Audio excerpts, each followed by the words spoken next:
जय श्री राम दोस्तों, welcome back my YouTube channel Lucky Trades में आप सभी का स्वागत है। उम्मीद करता हूं आप सभी अच्छे होंगे। और आज जो मेरी वीडियो है वो बड़ी ही उसका जो टॉपिक है या जो वीडियो है वो बड़ी ही इंफॉर्मेटिव रहने वाली है। और जो हमारा टॉपिक है वो मैं आपके साथ में शेयर करना चाहता हूं कि जो ऑपरेटर है या जो बड़े बड़े व्हेल्स हैं, ऑपरेटर मेन समझाता हूं। देखो, हम है नॉर्मल रिटेलर। नॉर्मल रिटेलर क्या करता है, 1,000 से लेकर और 20 से 30 लाख रुपए तक बाइंग करता है, इन्वेस्टमेंट करता है, चाहे वो ऑप्शन हो चाहे कोई भी शेयर हो। तो इसको बोलते हैं रिटेलर, जो छोटे अमाउंट में। लेकिन यहीं पे अगर 25 लाख से ऊपर चला जाता है तो वो किसकी कैटेगरी में आ जाते हैं? वो आ जाते हैं ऑपरेटर की कैटेगरी में। क्योंकि जब एक साइलेंस पड़ा हुआ है, देखो एक नॉर्मल समझाता हूं मैं कि अगर कोई भी स्टॉक है उसमें वॉल्यूम नहीं है और वैसे मरा हुआ है, बिल्कुल ऐसे चल रहा है, ठीक है, वॉल्यूम नहीं है उसमें और ऐसे खास वो डाउन आता जा रहा है और फिर ऐसे साइड डाउन ही आता जा रहा है। अगर ये शेयर मरा हुआ है और इसमें आप कोई भी मिनिमम 25 लाख रुपए से ऊपर एक साथ इन्वेस्टमेंट करेंगे तो क्या इसमें पंप नहीं आएगा? आप बताओ, आएगा ना? तो जब आएगा तो जो 25 लाख हैंड अबाव है, 25 लाख तो एक नॉर्मल अमाउंट बता रहा हूं, उसकी कोई अहमियत ही नहीं है। 25 लाख वाले तो पता नहीं शेयर मार्केट में कितना है। और जो बड़े बड़े यूट्यूबर हैं वो भी करोड़ों रुपए की, 1 CR की, 2 CR की पर डे ट्रेड लेते हैं। तो वो भी एक ऑपरेटर में आते हैं। जब एक नॉर्मल रिटेलर का पैसा खाना होता है, उन्होंने देखना होता है कि कहां पे घुसना है। जब वो अमाउंट लगाएंगे तो आप देखते हो कि एक ही साथ कितना बड़ा कैंडल बन जाता है, ठीक है। तो उसी के बेस पे हम बात करने वाले हैं। जो करोड़ों रुपए में बाइंग करता है वही होता है ऑपरेटर। ये तो आपने समझ लिया। अभी ऑपरेटर के माइंड सेट को कैसे समझें? तो देखो, ऑपरेटर का माइंड सेट आपने बहुत जरूरी है। एक नॉर्मल सा एग्जांपल बता रहा हूं। मान लो आज एक HDFC का स्टॉक था, ठीक है, और न्यूज थी नेगेटिव, ठीक है। जो उसका रिजल्ट आया था या जो भी उसकी न्यूज थी वो थी नेगेटिव। अगर नेगेटिव न्यूज है तो क्या होगा? स्टॉक नीचे जाएगा। तो स्टॉक नीचे भी गया। किस वजह से गया? जब यहां पे ऑपरेटर ने सेलिंग की, जब स्टार्टिंग में मार्केट गैप डाउन हुई तो यहां पे HDFC भी नीचे गया। बट यहां पे HDFC में फिर एक बहुत फास्ट मूव आया। बहुत फास्ट मूव कब आया? जब ऑपरेटर ने एचडीएफसी में मैं बिल्कुल सिंपल समझा रहा हूं आपको। HDFC में जब ऑपरेटर ने अच्छी खासी बाइंग की तो ऐसे यहां पे अच्छी खासी उसमें क्या बना? कैंडल बना ग्रीन। पहले मैं आपको चल के HDFC दिखाता हूं और फिर हम बात करेंगे सेंसेक्स पे, ठीक है। तो एक सेकंड वेट, मैं लगा लेता हूं HDFC बैंक। ये आ गया HDFC बैंक। अब यहां पे आप देखो,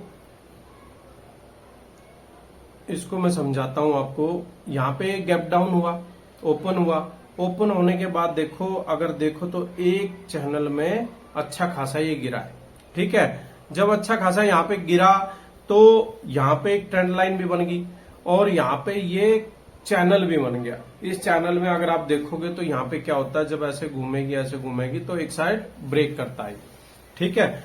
तो यहां पे मैंने आपको चैनल भी बता दिया, बट कोई नहीं।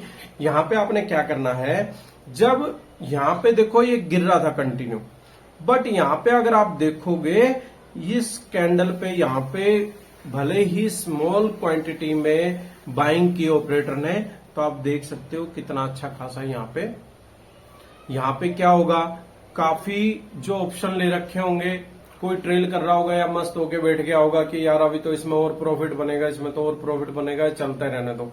या फिर किसी ने स्टॉप लॉस ही नहीं लगाया होगा लास्ट में, जो जिसने यहां पे बाई किया होगा, ठीक है, जिसने यहां पे बाइंग किया होगा उसने स्टॉप लॉस ही नहीं लगाया होगा। और स्टॉप लॉस नहीं लगाया होगा तो खा गया कौन? ऑपरेटर। तो ये है फ्रेंड्स ऑपरेटर, इसको समझना बहुत जरूरी है। तो मैं अभी वापस आपको लेके चल रहा हूं किसमें? सेंसेक्स में। और सेंसेक्स में आपको बताने वाला हूं कि कैसे माइंडसेट को समझना है। चाहे वो निफ्टी हो, चाहे वो कोई स्टॉक हो, या फिर कोई भी यहाँ पे क्या हो सकता है, यहाँ पे इंडेक्स भी हो सकता है, यहाँ पे वो एक स्टॉक भी हो सकता है पर्सनल, या फिर कोई भी उसकी ऑप्शन भी हो सकती है।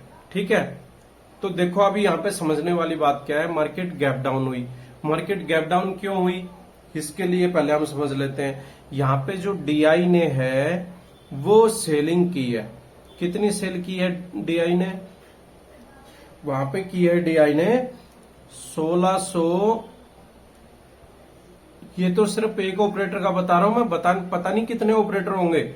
तो डीआई ने यहाँ पे 1651 करोड़ रुपए की सेलिंग की है। और ये खाली सेंसेक्स में नहीं की है, निफ्टी में भी होगी, सेंसेक्स में भी होगी, या सेंसेक्स या निफ्टी के अंदर जो स्टॉक सिमिलर होंगे उनके अंदर भी होगी। तो उनके भी यहाँ पे ये कितना बड़ा यहाँ पे गैप डाउन हुआ देख सकते हो आप। और गैप डाउन के बाद कहां तक आई मार्केट, कहां पे 80,100 के ऊपर क्लोजिंग थी और 80,000 समथिंग पे थी। और यहाँ पे आप देखोगे तो 79,000 और 475 तक आया है समथिंग, इतना ही आया होगा, 450 तक आया होगा। तो ये देखो आप 600 से 700 पॉइंट। तो यहाँ पे आपने क्या, और जब फिर यहाँ पे व्यू देखना आपने, किसका व्यू देखना है आपने फिर, कि यहाँ पे ये ग्रीन कैंडल इतना बड़ा कैसे बन गया और यहां तक कैसे हुआ, तो ये भी आपने समझना है। अभी आपने देखा यहाँ पे जो एफआई थी, डीआई ने तो सेल कर दिया, एफआई ने यहाँ पे बाइंग की। बाइंग कितने में की, 1241.37 करोड़ में। यहाँ पे एफआई ने ये बाइंग की है। तो आप ये देखो कुछ अमाउंट की उसने यहाँ पे बाइंग की होगी, तो यहाँ पे से पुल बैक आ गया, यहां से बाउंस बैक हुआ। जो एफआई या डीआई होती है फ्रेंड्स, वो कहां पे बाई करती है और कहां पे सेल करती है, पहले इस चीज को समझना है। देखो कभी भी जब आपने मेरी वीडियो देखी होगी, मैं कंटिन्यू बोलता रहता हूं, सपोर्ट और रेजिस्टेंस की बहुत इंपॉर्टेंस है। सपोर्ट और रेजिस्टेंस की बहुत खास यहाँ पे इंपॉर्टेंस है। तो यहाँ पे आप देखोगे जो उसने चुना 600 से 700 पॉइंट है, जहां पे कि एक रिटेलर का दिमाग नहीं जा सकता है। उसने कहां से उठाया, 79,475 या 450 के समथिंग। इसने यहाँ पे बाउंस बैक, जैसे यहाँ पे आई मार्केट, यहाँ पे अच्छा खासा उसने पहले से ऑर्डर लगा के रख रखा था, और ऑर्डर लगाने की वजह से ये क्या है, बाइंग में, और फिर ये कम अमाउंट में था। क्यों, क्योंकि मार्केट स्लो जा रही थी। और यहाँ पे फिर आप देखो, फिर रिटेलर ने सोचा होगा यार मार्केट तो और ऊपर जाएगी, बट यहाँ पे जो 280 किसमें, निफ्टी के अंदर, और यहाँ पे अगर देखें हम तो यहाँ पे 79,875 या 860 के समथिंग यहाँ पे रेजिस्टेंस था सेंसेक्स में, और यहां से फिर उसने सेल ठोक दिया। ठीक है, जितना उसने इन्वेस्ट किया था उसने प्रॉफिट बुक किया, प्रॉफिट बुक करने के बाद ये आ गया। ठीक है, फिर उसने मार्केट क्लोजिंग के टाइम पे 3 बजे उसने वेट किया कि भाई करने दो जो जहां पे कर रहा है, और फिर उसने यहां पे अच्छी खासी बाइंग की, और एक ही कैंडल कितने पॉइंट की है पहले हम ये देखते हैं। सबसे बड़ी बात है 80,090 या 100 गई थी समथिंग, और यहां पे 6, तो यहां पे कम से कम 500 पॉइंट की फ्रेंड्स, एक कितने मिनट की है ये, 15 मिनट की। अगर मैं इसको हटा देता हूं, किसमें कर देता हूं, आप ये देखो, इसको मैं कर देता हूं 30 मिनट में।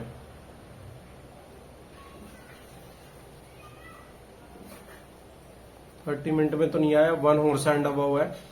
चलो 15 मिनट के हम देख रहे हैं, तो 15 मिनट में ही देखते हैं, लास्ट के इसमें हुआ है। और ये देख सकते हो आप कि कितनी यहाँ पे 600 से लेकर और 100 से ऊपर गया है, कितनी यहाँ पे अच्छी खासी उसने बाइंग की है।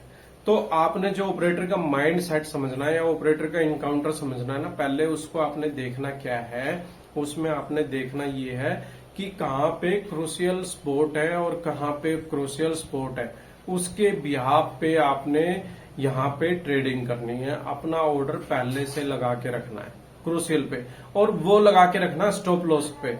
अगर आपने यहाँ पे स्टॉप लॉस के साथ में कोई भी ऑर्डर लगाया है फ्रेंड्स, तो यहाँ पे आप देखो किसी ने यहाँ पे लगा दिया होगा पहले से, या किसी ने बाइंग की अपॉर्चुनिटी देखी होगी और उसने यहाँ पे लगाया, ऑपरेटर के साथ जिसने बाइक किया होगा। तो यहाँ पे देखो किसने कितना अच्छा खासा यहाँ पे उसको रिजल्ट मिला है। यहाँ पे 0 to हीरो में जो मेरी स्ट्रेटेजी है उसमें मैंने यहाँ पे बाइंग दी। यहाँ पे बाइंग मैंने पहले 50 पे किया, फिर यहाँ पे जो मैंने बाइंग थी वो मैंने पहले टाइमली बता दिया था कि भाई 79,600 में घुस जाओ। आप ये देखो स्क्रीनशॉट देख सकते हो, यहाँ पे मैंने 79,600 में घुस जाओ, और यहाँ पे घुस के उसने थोड़ा सा वेट है, ये 50 से वो गई कहां पे 29 में। और जो पैनिक हुआ होगा वो यहाँ पे लॉस बुक किया होगा, नहीं तो यहाँ पे 29 रुपीज से फ्रेंड्स यहाँ पे कितने तक गई है, 409 रुपए तक गई है। तो आप देख सकते हो 8 गुना पैसा हुआ है। इसीलिए बोलते हैं ये स्ट्रेटजी होनी बहुत जरूरी है, इसका आपने ध्यान रखना है। ये था ऑपरेटर के इनकाउंटर के बारे में एक छोटी सी जानकारी। इसको ऑप्शन चेन के जरिए भी समझा जा सकता है।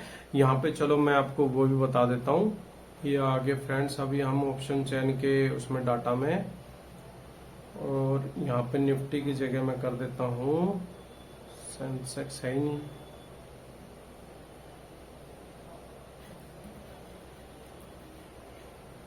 यहाँ पे भी नहीं आ रहा है, नहीं आ रहा फ्रेंड्स यहाँ पे। तो ऑप्शन चेन के बारे में मैं हाँ निफ्टी का थोड़ा सा समझा देता हूँ।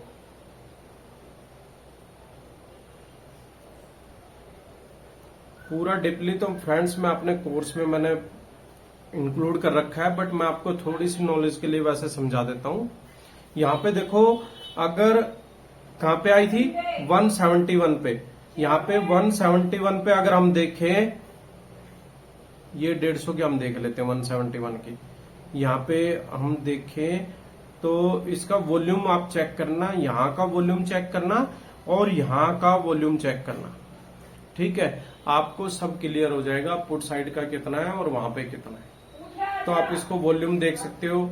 यहाँ पे वॉल्यूम के साथ साथ में क्या देखा जाता है, ओआई डाटा देखा जाता है।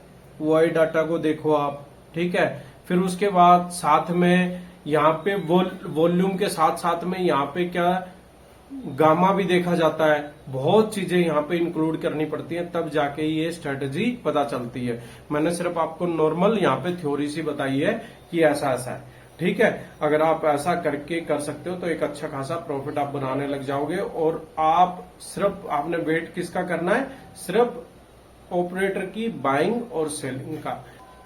अगर आप ऐसा करते हो तो आप कंफर्म प्रॉफिट बनाओगे फ्रेंड्स। चलो अभी वीडियो को एंड करते हैं। जय श्री राम। वीडियो अच्छी लगी हो तो लाइक कर देना, चैनल को सब्सक्राइब कर देना।